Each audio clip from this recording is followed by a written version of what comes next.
The Lord be with you. Reading from the Holy Gospel according to Mark. Glory to you, Lord. Jesus said to his disciples, "Be watchful, be alert. You do not know when the time will come. It's like a man traveling abroad. He leaves home and places his servants in charge, each with his own work, and orders the gatekeeper to be on the watch. Watch therefore. You do not know when the Lord of the house is coming, whether in the evening or at midnight or at cockcrow or in the morning. May he not come suddenly and find you sleeping. What I say to you, I say to all. Watch." The Gospel of the Lord. Praise to you, Lord Jesus Christ.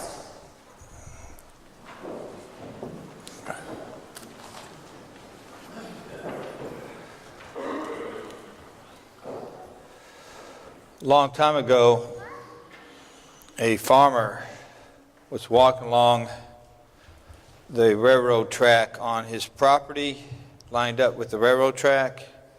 He was an older farmer, and he was minding his own business as he was walking along,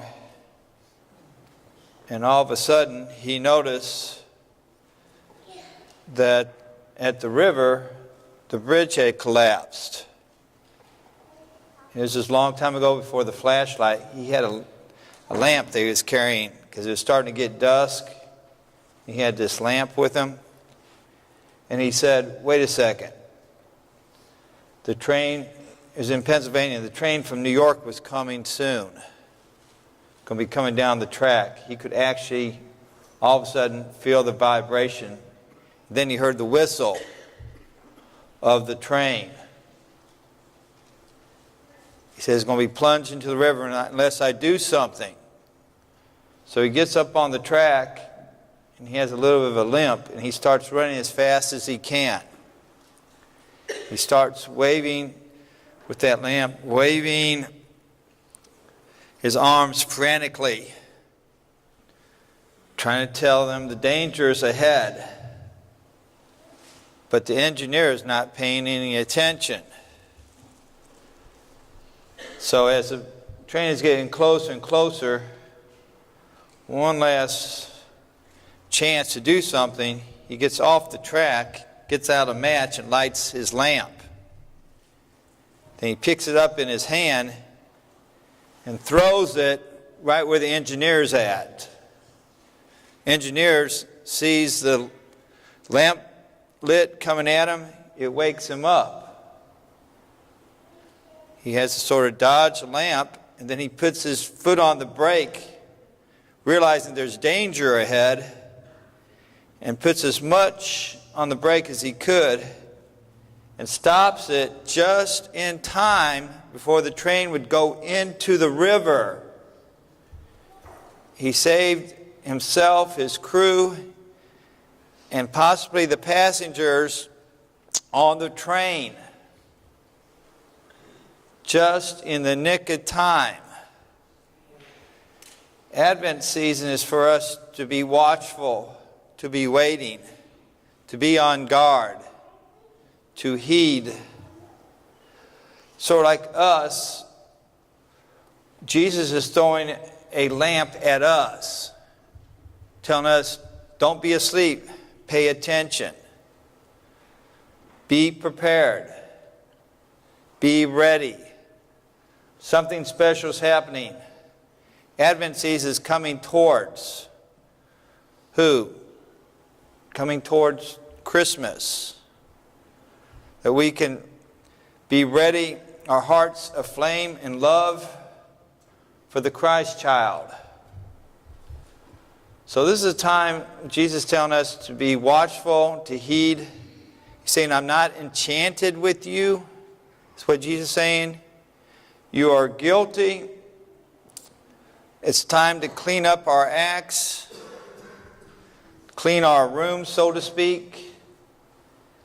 It's a time when we have our potentials, actualize them, but out of fear we don't always have our best foot forward.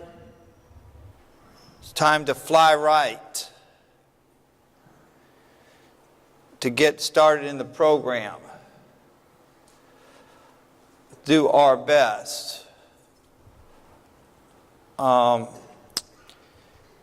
If the weather people warned us there was a 7 on the Richter scale for an earthquake is about to happen, I guarantee you we would do all the precautions necessary. We'd go out of the way to make sure we're ready for that earthquake. Well, Jesus saying something's important about to happen coming around the corner. And we need to be ready too. Now we're going to miss it. You know, he's saying, you never know when's the day or the hour. Be ready right now is what Advent season is saying. It's a joyful season too. It's an exciting season. We need to be on board. It's a sort of a wake-up call. It's reform and renewing. Some of you might be saying, well, wait a second. I've done this before. I've gone through Advent. I don't see anything really special. I've done this before. I don't need to do this again. Or I'm young and I'm not sure if I want to get aboard this. But inside of us, we need to be renewed.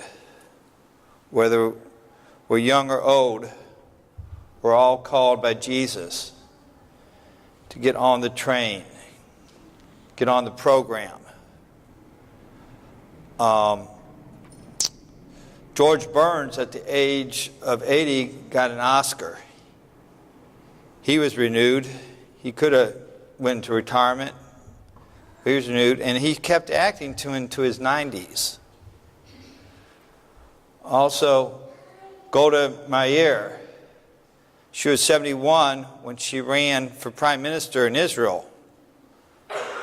She could have just said, I don't need to, but my country needs me. I'm stepping forward. I'm going to give them what I can. At 96, George Bernard Shaw, he had a broken leg from falling from a tree as he was cutting his branches up in a tree. He had climbed up in the tree. 96, he broke his leg. You know, at 80, Grandma Moses started painting. And she did some great works. But she didn't start till then she got on the program. At 71, Michelangelo painted the Sistine Chapel at St. Peter's in Rome. And if you didn't know it, the painting is up on the ceiling. And for someone who's 71, I know I'm 62, it's kind of hard to look up all the time to paint. Or just to look up, period. And he did that for several years. Can you imagine? You know, Casey Stengel was manager of the Mets when he was 74 years old. He was alive and well. He was with the program. So we too need to be ready and willing.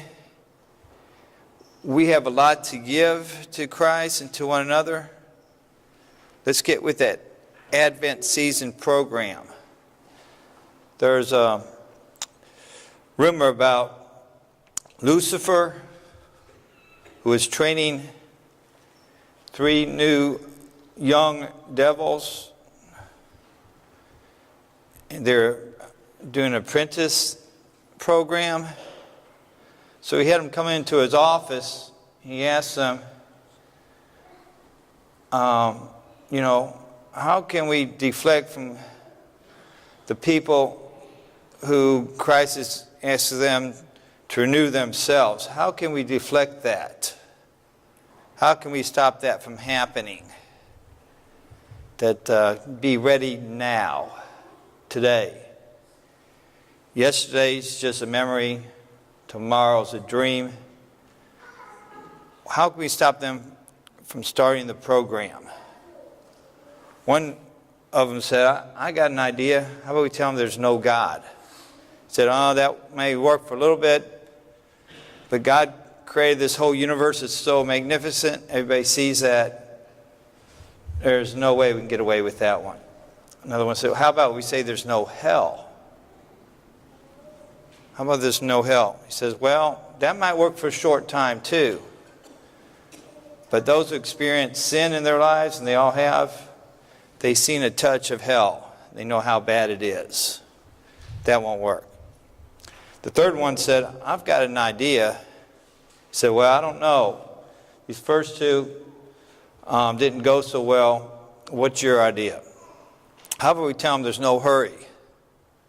We can put it off, have fun. He said, well, that's a good idea. Let's do that. So let's make sure that we don't put it off, that we are in a hurry, that we are to be on guard, to be awake, be prepared in this Advent season of grace. It's a time when God really acts powerfully in our lives if we allow Him to. So important.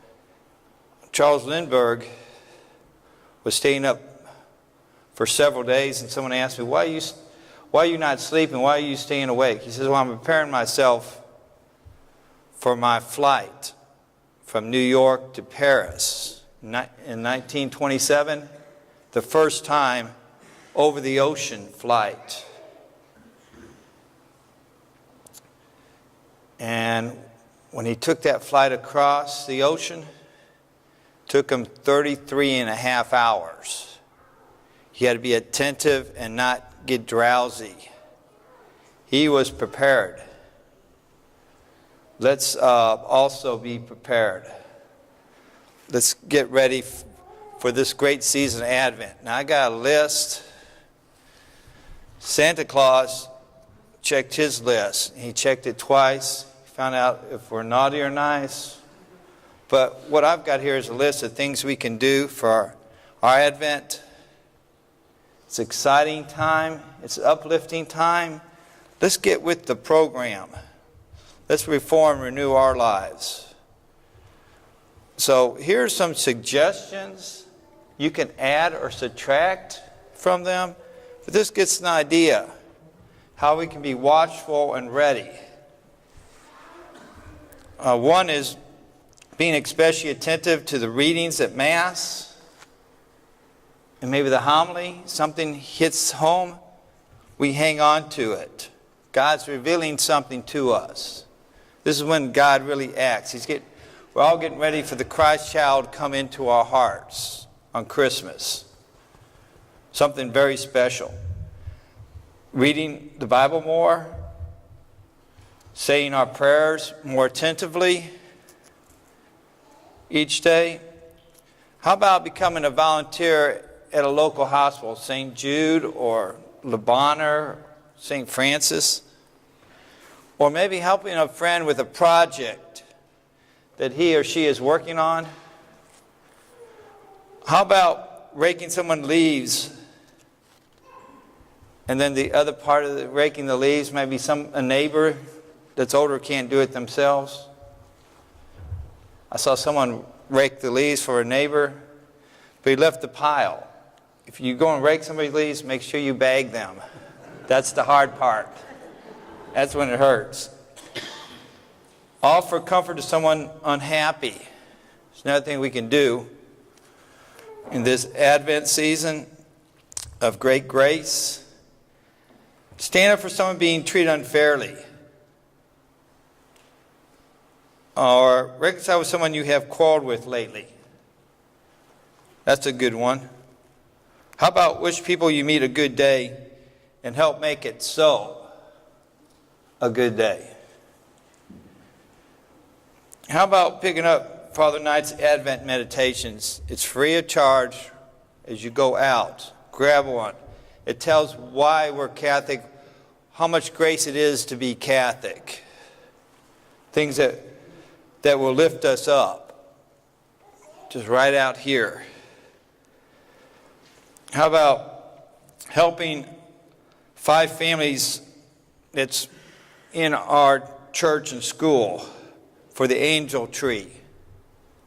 Make them a beautiful Christmas.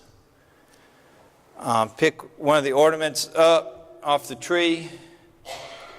Go ahead and you can wrap the present and put the ornament back on the present so that we know whose it's for. Or how about this coming tomorrow at 6 o'clock, we have our reconciliation service. How about getting rid of all our guilt at confession? 6 o'clock tomorrow. And we got 4 priests coming. How about Advent wreath? Signing up. We had one family that liked, but we need next week. We need people signing up for the Advent wreath lighting. Or make sure, last one on my list, so we have the Immaculate Conception Holy Day of Obligation Friday.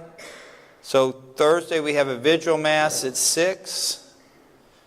And then on the feast day itself, 8:30 in the morning and 6. Make sure we come to that. Then we're on task. We're on the train. It's not going to. It's hard to stop. We're going to be with the program.